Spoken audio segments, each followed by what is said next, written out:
Very good evening to you and welcome to Take on Tech. My name is Jain Wambui. Now remember, we started this journey on matters concerning technology in the last week, and we are so glad you were part of this journey, where we absolutely appreciated your feedback that you sent through, which we're going to be addressing today, given that we have such a fantastic guest with us in studio. And this show is all about helping you understand what is happening in the field of technology, especially here in Kenya. And that is why we are called Take on Tech. We absolutely love to hear from you, so you can always interact with us through our social media platforms. But before I let you know how you can get in touch with us, just to let you know who is with us in studio tonight, we have the Cabinet Secretary for Information, Communication and Technology, Mr. Joe Mucheru, with us in studio this evening to better help us understand the state of technology here in Kenya. Karibu sana Mheshimiwa. Asante sana. We're glad you made time to be with us again. Great. But for the first time on this platform. Yes. All right, and he is on Twitter. His handle is @Mucheru. You can, if you have any questions you would like to direct to him on a very personal basis, you can always go ahead and do that. And you can also interact with us through our social handles. Our official station handle ever remains at KBC Television, but the hashtag for this show is #TakeOnTech. That is TakeOnTech. Take on Tech. Send through those questions, and you can also tag me on your questions, comments, or clarifications that you may be needing. My handle is @Jain Wambui across all social media platforms. So before we even get started, looking at the state of technology here in Kenya, we'd just like to have a quick look at some of the feedback that we received in the past week, and we believe you are better positioned to address them. All right, so we'll start with I believe this is Okech, who is saying, quality of service is lacking. Users are still experiencing a lot of internet downtime and even harder to reach the service providers. Unfortunately, moving from one service provider is like moving from one problem to the next. What would you say in regards to this tweet? Let me first congratulate you and KBC. Thank you, for actually taking on technology, because technology is a part of everyday life now. And even the question that has been asked is because internet and technology that we use has become an everyday thing that everybody uses. Historically, we've come from very far, and I can see, yes, people are saying quality of service here and there. We've actually done a lot as a country from where we didn't actually have even fiber connectivity to the rest of the world. We were only using satellite. The cost then, for 64K was about $8,000 for one site. So we were paying $16,000 for just a 64 kilobit link. Now someone has over a meg on their phone. And yes, there's some quality of service issues, but by and large, the service in Kenya is actually amongst the best in the world. Yes. It's actually amongst the best in Africa. We are working through the Communications Authority to ensure that such questions are raised, and I'm sure you have seen even in media where we've penalized some of the service providers for poor quality of service. Yeah. So that is an ongoing process.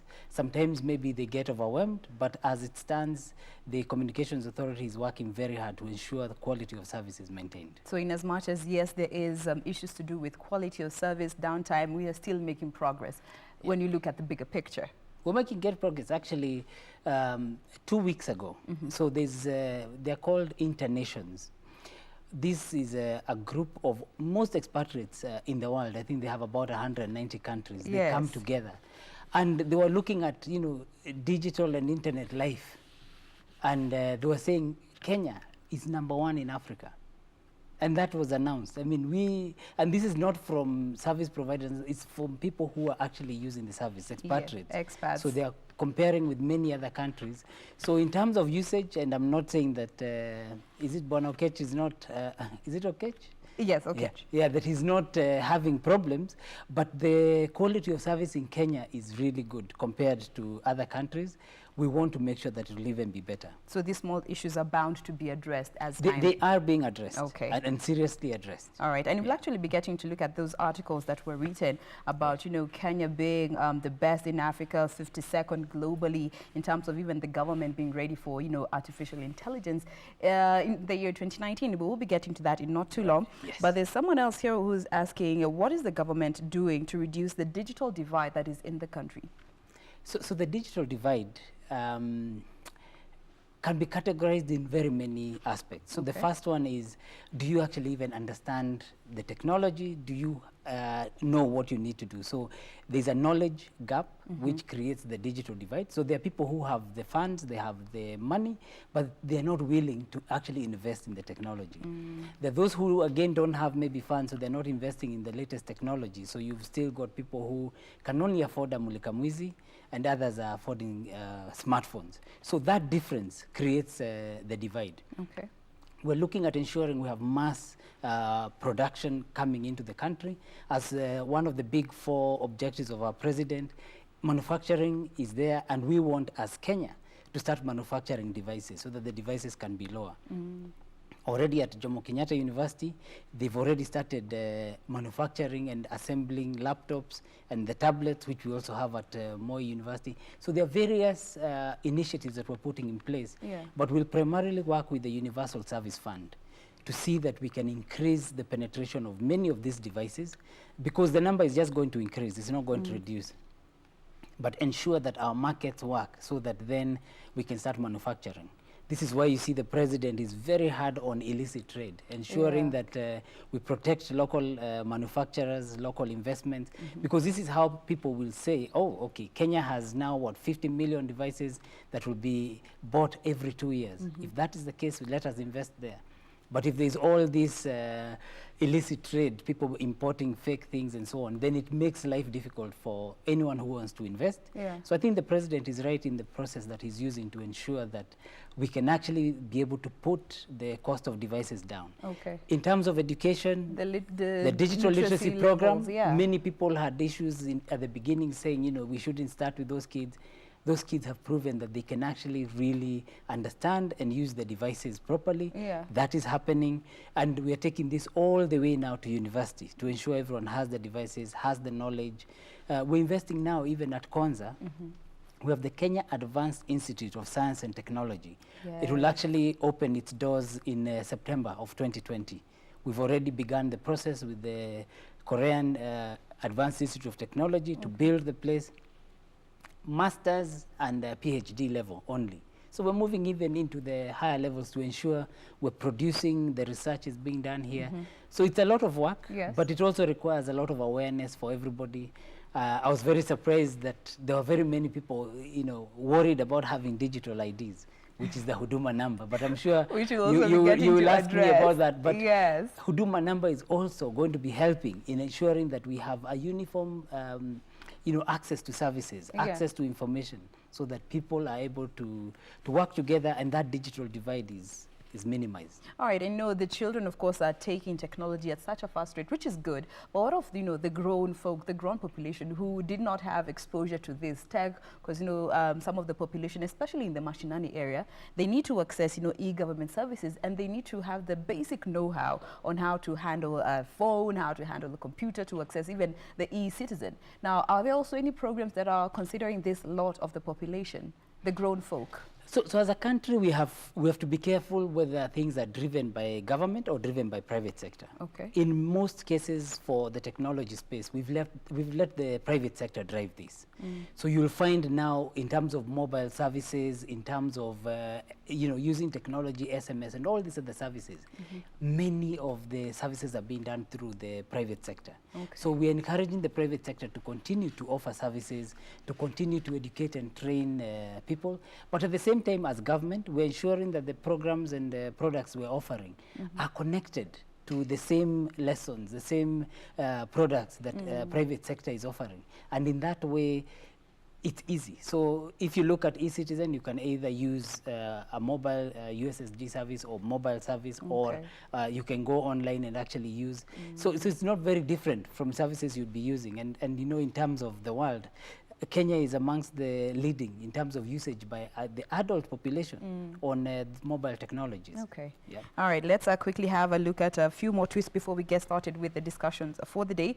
Whoever is calling Mheshimiwa, wait, amalize the discussion. You will be able to talk to him in not too long. All right, we also have somebody here saying, I didn't get the name, but they're saying the ICT committee is doing such an amazing job. Even though the speeds are slow, it is progress nonetheless. That's more of a comment. Someone is asking, how do I, as a common mwananchi, participate in internet governance? You know, Internet governance is very broad. Yes. And it's a subject, it's like saying participating in politics. It's important that you know about it, but in the end, you as an individual vote and you decide on which way things will be done. Okay. So governance is, for instance, talking about, does everybody have equal and free access? Does everybody, who decides where, you know, domain names or IP addresses are managed? All these different, they're big subjects that are discussed globally. So is it the government that is going to control the internet, or is it the private sector? Okay.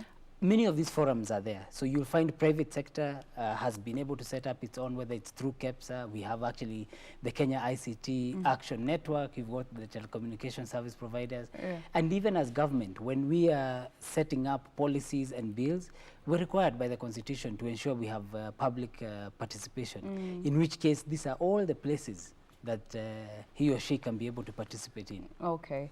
All right. So I think that's that for the feedback that we got in the past week, but please feel free to send them through. The hashtag once again is hashtag #TakeOnTech. Tag me at Jain Wambui, our official station handle at KBC Television, and of course our guest at Mucheru on Twitter. So the show itself is called Take on Tech, and we'd like to know your take on the state of technology here in Kenya, considering, you know, Kenya is the technical hub in the eastern region, of course the central region when you look at it as a whole, but in terms of even competing with our neighboring nations, where do we stand as a nation in terms of technology? So first, as Kenya, we're not just benchmarking ourselves with just our neighbors. Yes. Actually, we're benchmarking ourselves globally. Okay. In many of the things that we're doing, we want to make sure we're competing with the best in the world. Our president, about 2 weeks ago, launched the Digital Economy Blueprint for Africa at the Transform Africa conference in Kigali, which has people from all over the world. So we're setting a standard that is there for the world, not just for Kenya. And we're doing well. As I mentioned earlier, the experts have already said that for the digital life, as far as Africa is concerned, Kenya is number one. Kenya is leading. It's very big. And you know, coming from others, not from us as government, is a very good thing to hear. Yeah. We've seen also, you know, this report that has come out that is showing that we as Kenya are number one in Africa in terms of readiness for using artificial intelligence and, you know, being able to grow the technology and use of technology. So we are in a great place. Usage is continuing to increase. And you know, sometimes for you to measure things, you measure with money. Safaricom made 63 billion shillings profit. At a time when everyone's saying things are not working and so on. Yeah. They had to make that money from people using the technology, people using the services. So it tells you that the state is actually good. We've been able to see as a country, we've taken a humongous project. The Huduma Namba project is no small feat. It's a very big project that we've taken on.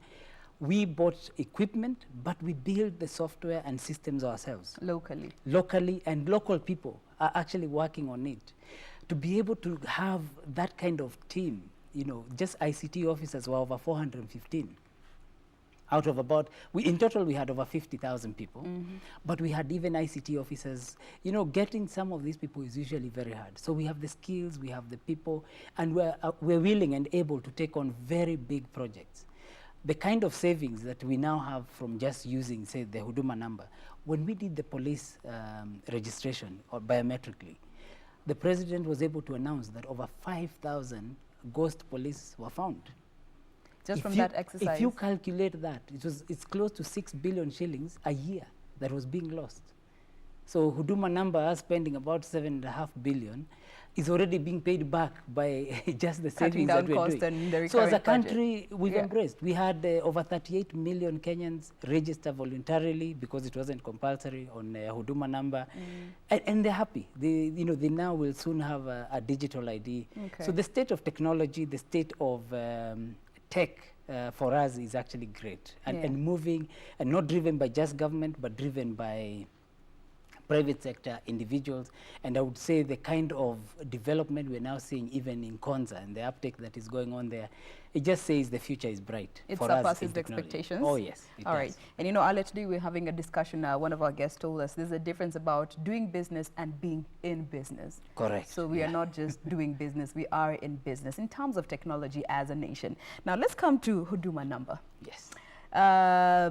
You had made the announcement that over 36 million people had registered so far. 38, yeah. 38 million Right. have registered so far. And, you know, there was also this notion that some did register, but they didn't really understand what Huduma Namba is all about. And, you know, in as much as, yes, they registered, some, most of the population were complaining, oh, why are we registering again? Oh, this is too much information. Why our children?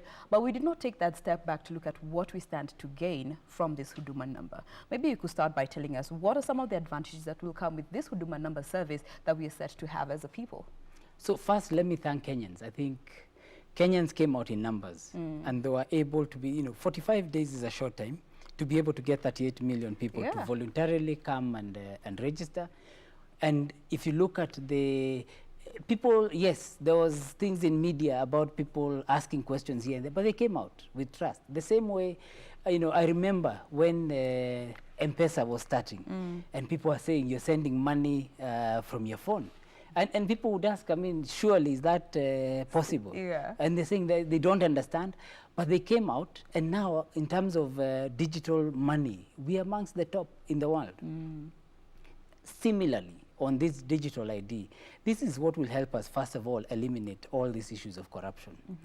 At the moment, we have several issues. One, Jain Wambui in NTSA is different from the one in NHIF because either the names are different or there's something that is different. So in terms of records, you're not necessarily the same one. You're not the same person in KRA. If we're able to streamline so that we know it is you and are able to give you services across, it's very helpful for us. We save in terms of wastage. We save in terms of being able to give you services quickly and efficiently because you're easily identified. We have an issue of trust. But what Huduma Namba will do is actually create trust. That when someone comes between and the they people say, and the government? It's not just people in government. So you've gone to the bank and you want to open an account.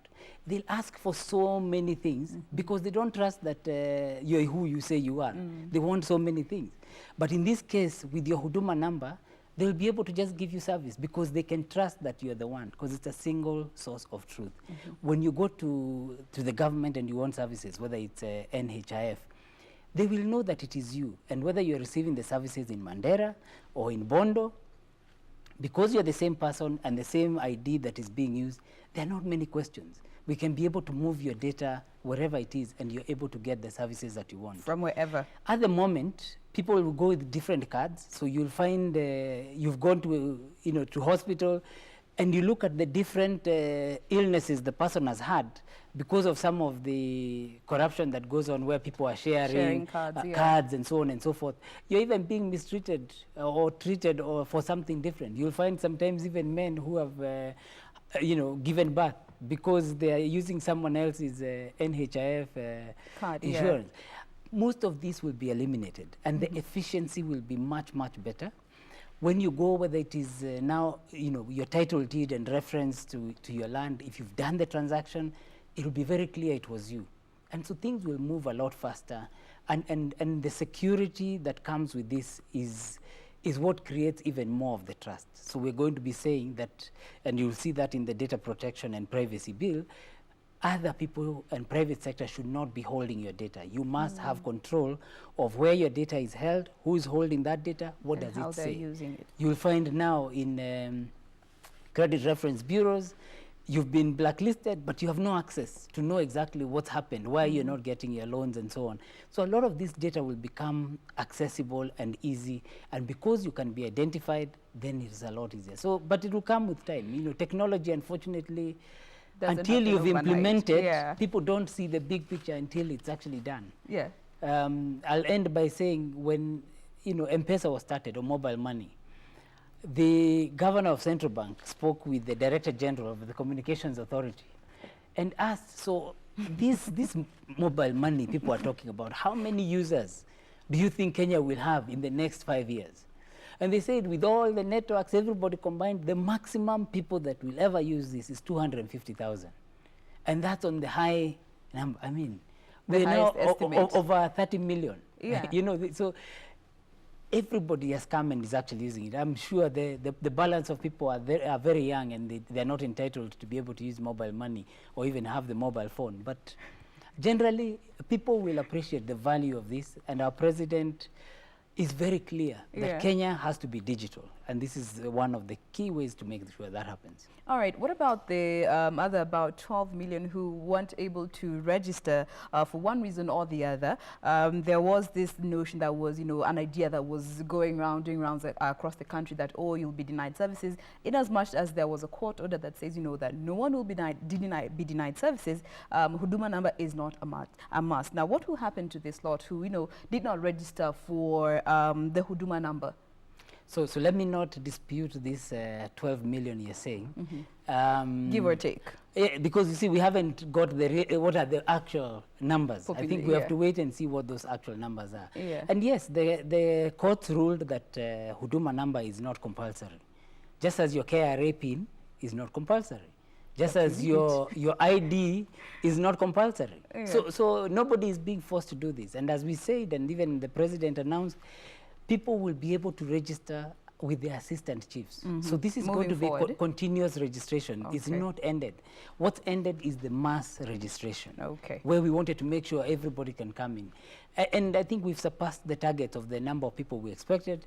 And what happens usually is that, we also, remember we introduced the PIN.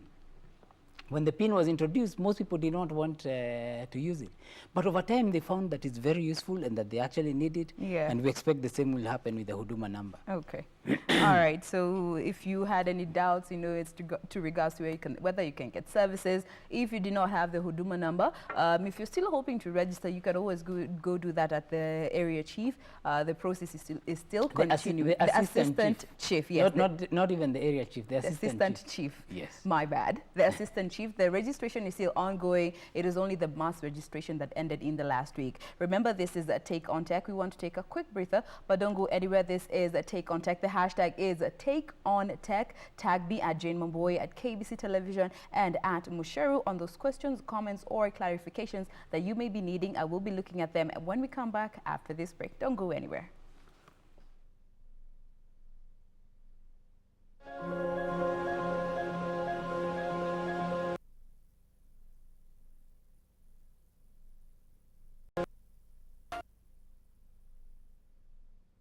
Welcome back. If you're just joining us, don't worry, it's better late than never. If you have been with us from the beginning, let's keep this ride going. Remember, we're talking about the state of tech here in Kenya, and the hashtag on Twitter ever remains hashtag Take on Tech. My handle at Jain Wambui, our guest at Mucheru, and of course our official station handle at KBC Television. Let me just read one tweet before we proceed with the discussion. Ndeke is saying, Mucheru, at Mucheru, should be the man for the job for the next few years. He has his facts at his hands, not just second-guessing statements. We tech guys are proud of you. Oh, thank you very much. They approve. You should be the man for the job for the next very many few years to come. Yeah. All right, so let's quickly move to the whole question of, cybersecurity here in Kenya. Now, right to privacy is enshrined in the Constitution, Article 31. Your private information has to be protected, but as it stands, the Data Protection Bill is still a bill. It hasn't been passed into law. What is the holdup? So first, let me say we have several bills and acts that are already in place. Computer and cybercrime bill became an act, actually, it's over a year ago. So that's in force and working. Access to Information Act is also in force. If you look at the two of them, first of all, people cannot access information just like that. Already information is protected, already information is managed and handled in a very clear way, so the private information. That's how your passport details are not being issued and used by anybody anywhere, and the same thing with even your ID, driver's license. A lot of that information is already protected with the access to information. What the Privacy and Data Protection Bill are doing is actually to enhance that, to make that even better, and to ensure that as we become more and more digital, the way we handle citizens' data the way we handle privacy is actually managed and managed well. The reason it has taken time is because, one, we've had to take a lot of input from citizens, from experts, from the international community, because, you know, privacy and data protection is not only a Kenyan affair. You know, we have to deal with businesses and institutions in Europe, in the US, and in Asia, all this. So we've taken all that. The Senate and the government have agreed with the National Assembly that we actually now have a common bill that we're pushing forward. That's going through the Senate, and we expect within the next 2 months, we're actually going to have an act. Prior to that, the cabinet has already passed the privacy and data protection policy, which everybody else will actually be using in terms of how the laws will be used. And you see, the process of getting the act in place and getting all those laws in place will require to give people time to be able to enact. Let me give an example. You have a building owner. If as a building owner you take people's private data, you have to be able to ensure that that is managed and controlled properly. So you're going to put that maybe into some computer system. You will be required to invest in that computer system. At the moment, the security guard that is manning this place has to be trained to actually know how to use these devices. The good thing with the Huduma Namba is that it will make it easier. When you go there, you just put your fingerprint and you're allowed to go in. And they will know, the information will not be given to them. Okay. They will just know that it is you. Your information will remain very safe with the government. It's only if there's a crime and they need to find out, then it's government that will be investigating what could have happened and whose information is actually there. At the moment, you go and actually you leave all your details there. If it's on some of these transactions, you know, the register that's being filled, you can actually see the previous person, what is the ID, what is the information. The cell number. So all these things will need to be managed. Some data controllers are going to be hired. You're going to have a commissioner that is going to be now managing all the data protection for everybody. So all this training and management will be required. There's going to be timelines that are put in place. We're going to be requiring, if the bank has information about you, you can go and ask them, what information do you have about me? And they will let you know. If the Credit Reference Bureau has that, the same thing, or even anyone in government. Maybe CID might not give you everything until they have finished the investigations, but you will find that generally you will have control of your information and your data. So we're not stuck, we're improving. And so far, so good. So far, so good. Yeah. So with all this information that has been gathered through the Huduma Namba mass registration process, even for children, should our minds rest easy, or we need to be on the lookout and, you know, just be ready for anything that might happen in regards to your information being accessed by anyone, in terms of setting the minds of the Kenyans at ease? They should rest easy. Yeah. They should sleep comfortably.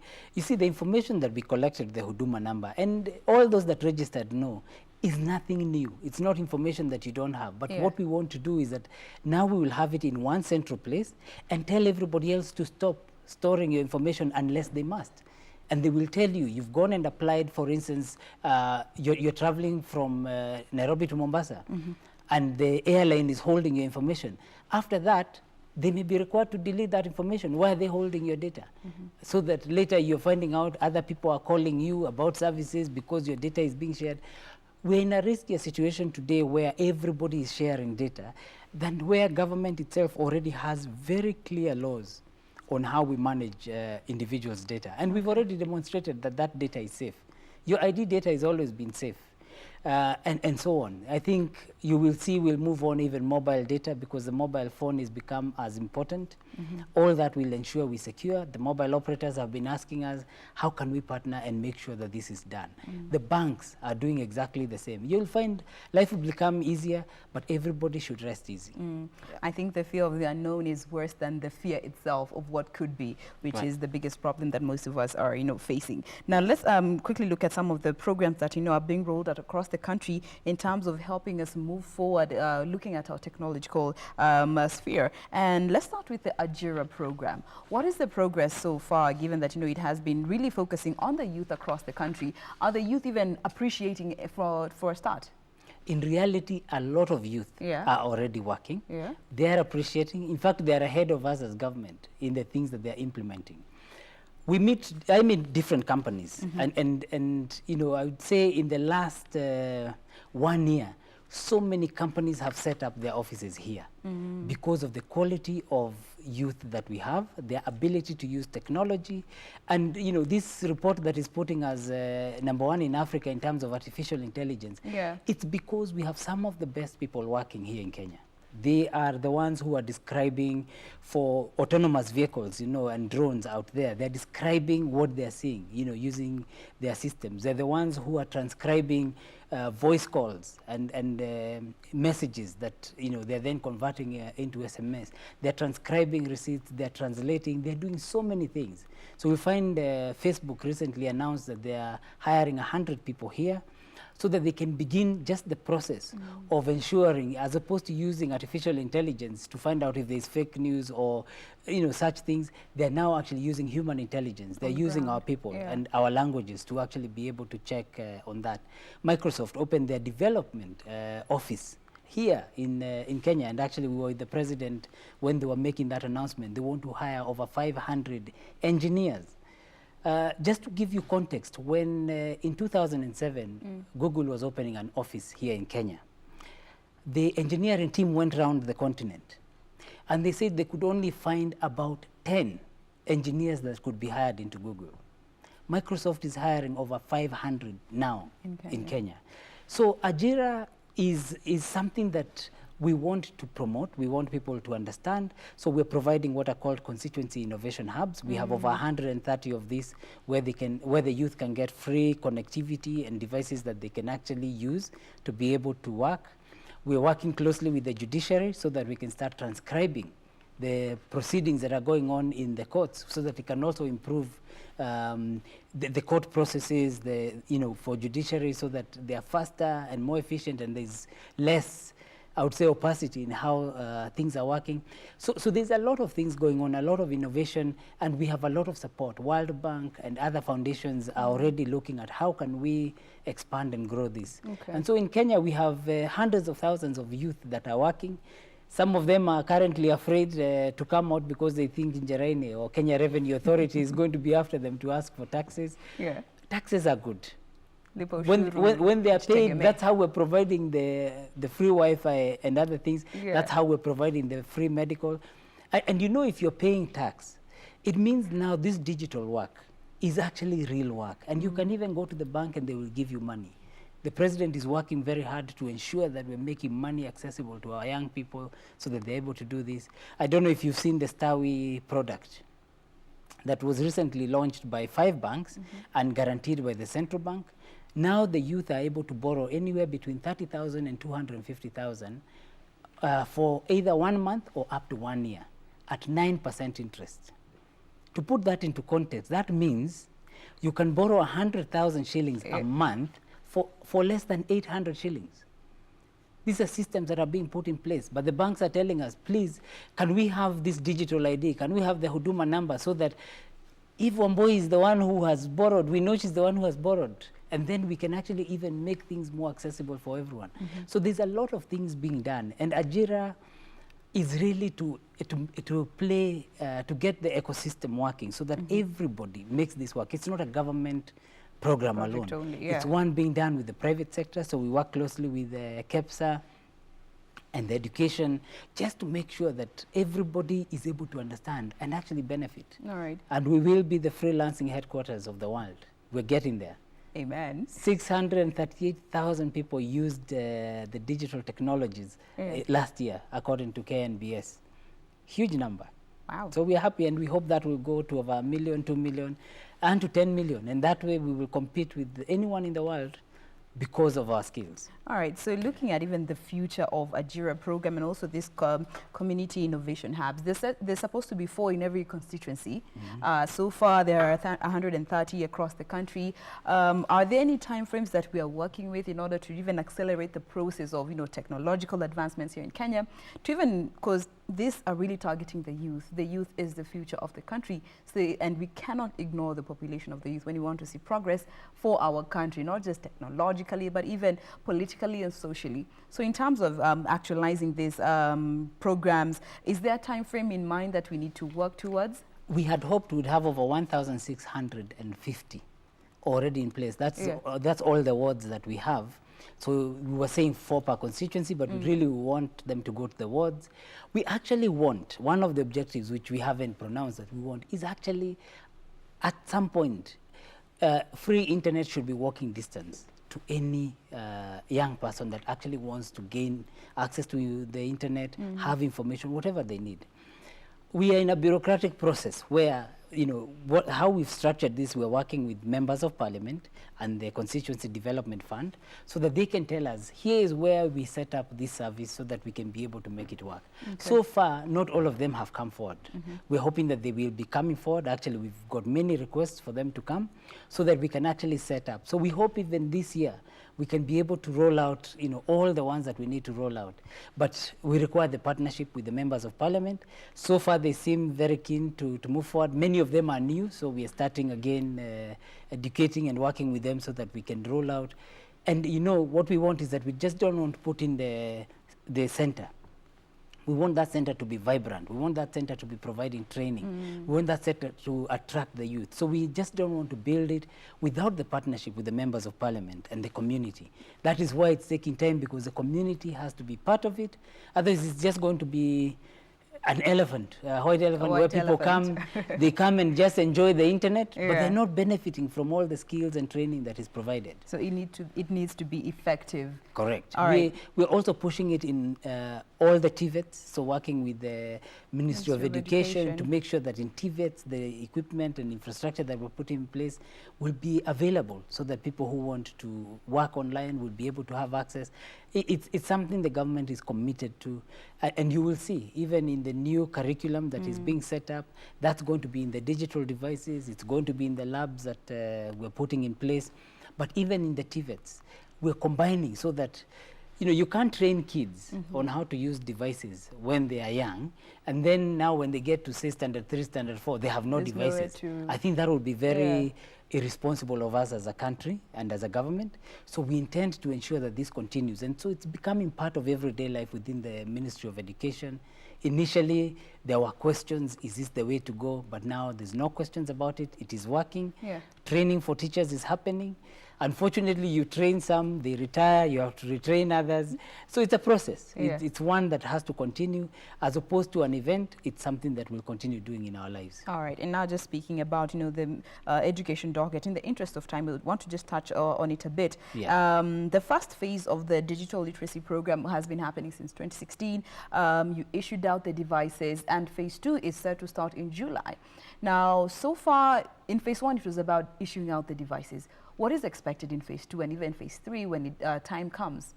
So we set this up where the first phase is that we're providing the devices, we're getting the teachers to understand, we're getting the ecosystem on how to just make everything work. And because it was the, you know, the early ages, it wasn't as critical as now interfering with somebody who is just going to exams. Now we've understood the logistics, the requirements, the security, the software needs. So, you know, KICD has put in the education cloud, and we've seen that there's demand from now all teachers to be trained. So working with the Ministry of Education, we're looking at ensuring the teachers are fully trained. We have the people that will be supporting the phases. So the first phase, they're getting the devices and learning how to use the devices. In the second phase, where we're putting in labs now in the schools so that everybody can use. And even though the first phase is seeming different, actually it's a similar model where you have labs, but in this case you're using tablets. In the other phases, we're going to be using either laptops or even desktops, so that it's different devices. But this will be available, and now what's happening is that they're going to be using the devices to learn. So the first one is they're learning to use the devices, and later on they're using the devices to learn. And by the time you're getting to the university, which will be phase 3, they're using that for research and innovation and coming up with many new things. Because digital and use of this technology is going to be part of their DNA. And just say, I used my first computer when I was 18 years old. And so it took a long time for me to really understand. But I was able, you know, to not only set up, so I was one of the co-founders of Zuku. also, bringing Google here and becoming a CS. So imagine these kids that are starting at age 6, age 7. So it's better late than They never for will you. they will build the Googles. They will create the innovations that we want. Yeah. And so we're very optimistic, and the president's commitment is being great. All right. Because this program will continue. And, people will be saying, actually, the foresight the president had in ensuring that this program is done is so great, and it will be the difference for Kenya. And that's why we're getting all these awards. First in this, first in that. It's great. All right. And in terms of even looking at the challenges that you guys faced in the first phase, how are they going to be addressed in phase 2 to ensure that, we do not repeat the same mistakes? So those challenges were great because we used that to learn.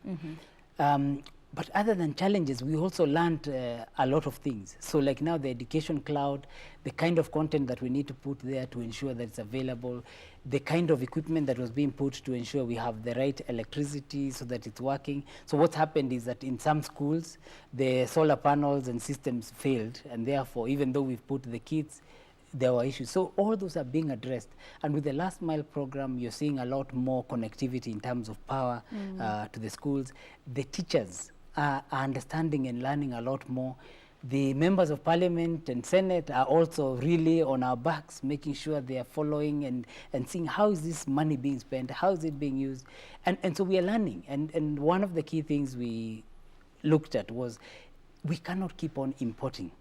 And that's why you'll see at Jomo Kenyatta University, at Moi University, those consortia are now producing and assembling these devices locally.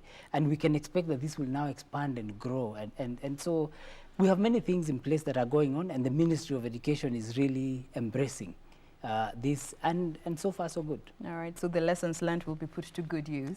Correct. And of course, we can't wind the conversation down without talking about, the recognition in terms of ICT development that Kenya is getting. Let me just read a bit of the article that, Mheshimiwa has been talking about. This is a report that was compiled by Oxford Insights and the International Development Research Center. It is looking at the Government Artificial Intelligence Readiness Index for the year 2019, and Kenya was ranked as the best in Africa, 52nd globally out of 194 countries that were participated in this research. Even though Africa was the worst performing region, Kenya still topped, and there weren't any African countries in the top 50, but in the top 100, there were only 12 countries. Kenya at the forefront. Team Kenya all the way. Second was Tunisia, 54th. Mauritius was at number 60. South Africa was positioned 68th.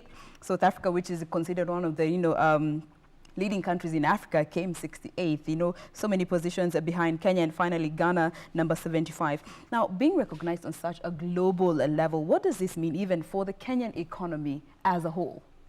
One of the things that's been happening, and it's been happening quietly because media doesn't always report, many big companies have set up their headquarters here. Yes. Companies from India, companies from Asia, from the US, they are now here.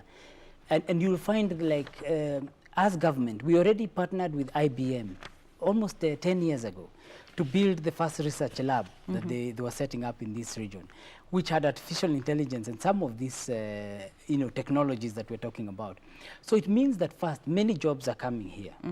We must embrace these jobs, and we must become digital. As government, we must be prepared. We're investing heavily in infrastructure, in the technology that we need to put in place so that, as government, we are the leaders and driving industry.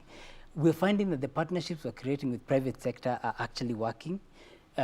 We've worked very well. If you remember, one of the big questions we're being asked is, security. When our president took office, the security was a big problem. Now we've installed, cameras everywhere, and it's really made a difference in terms of how the country has been able to secure not only the borders, but even if you come in places where there used to be petty crime, that has reduced, and it's not even one of the big questions that is asked by media anymore. So the advantages of technology is that, one, they're creating transparency and openness. If you look at our current fight against corruption, many of the people are being found because there is evidence.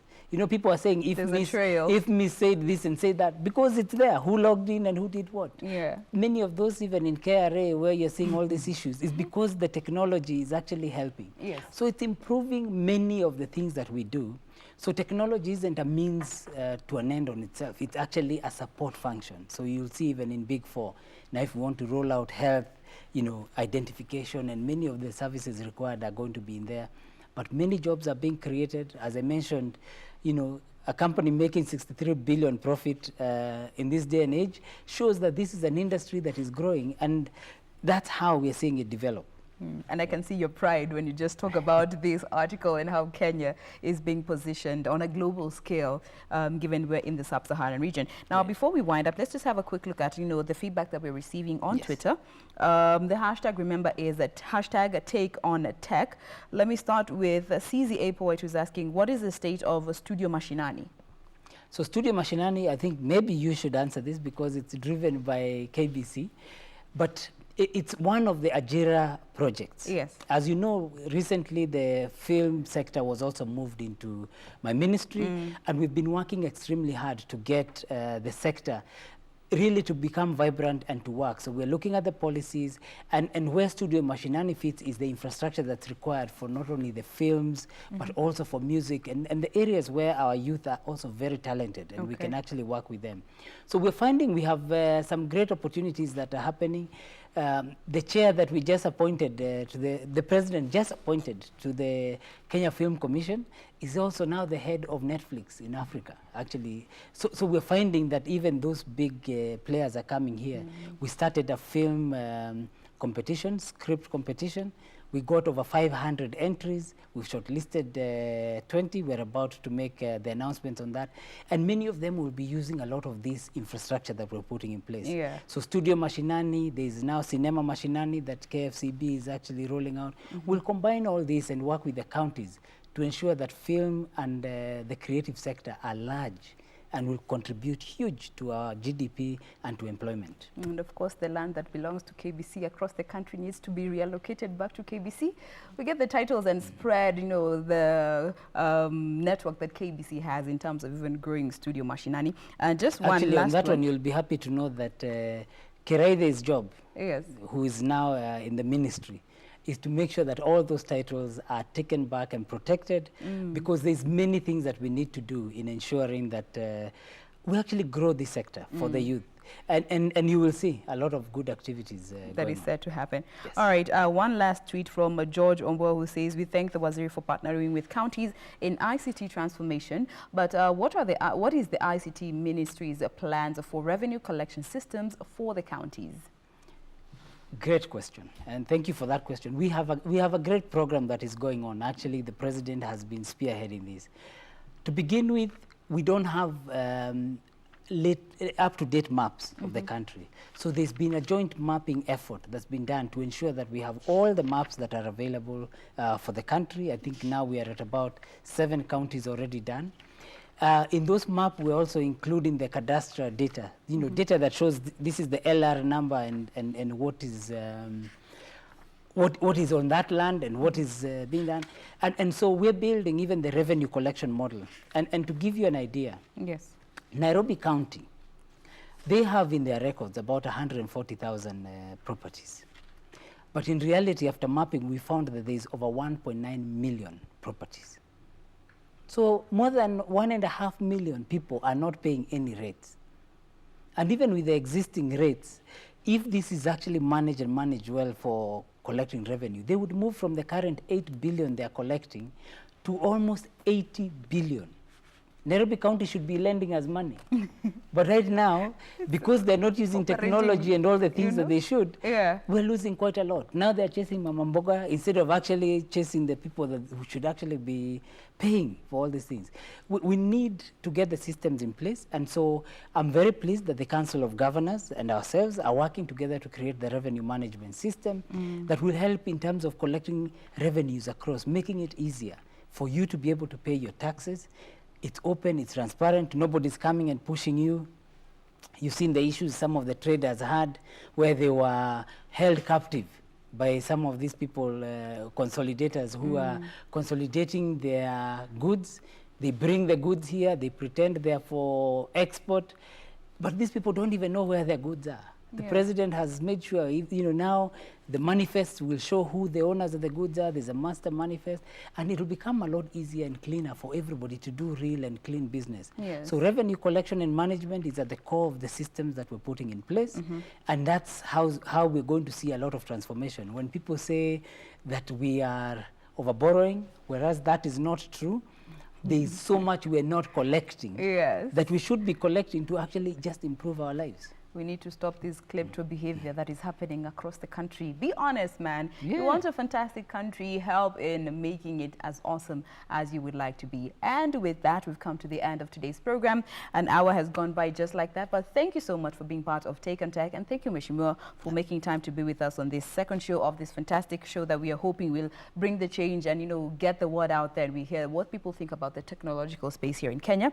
We have been looking at the state of technology here in Kenya. It is the discussion we cannot exhaust in this one sitting. So we're looking forward to having you again to just talk of the progress that will have been made by the time we're having here again. Definitely. Thank you very much. All right. He is the Cabinet Secretary for Information, Communication and Technology, Mr. Joe Mucheru. He has been with us for the past hour just talking about the state of technology here in Kenya. But with that, we've come to the end of today's program. But be sure to join us again next week right here on Take on Tech from 7:30 p.m. all through to 8 p.m. for another fantastic discussion on matters concerning technology here in Kenya. My name is Jain Wambui. Do enjoy the rest of your viewing and have a lovely night.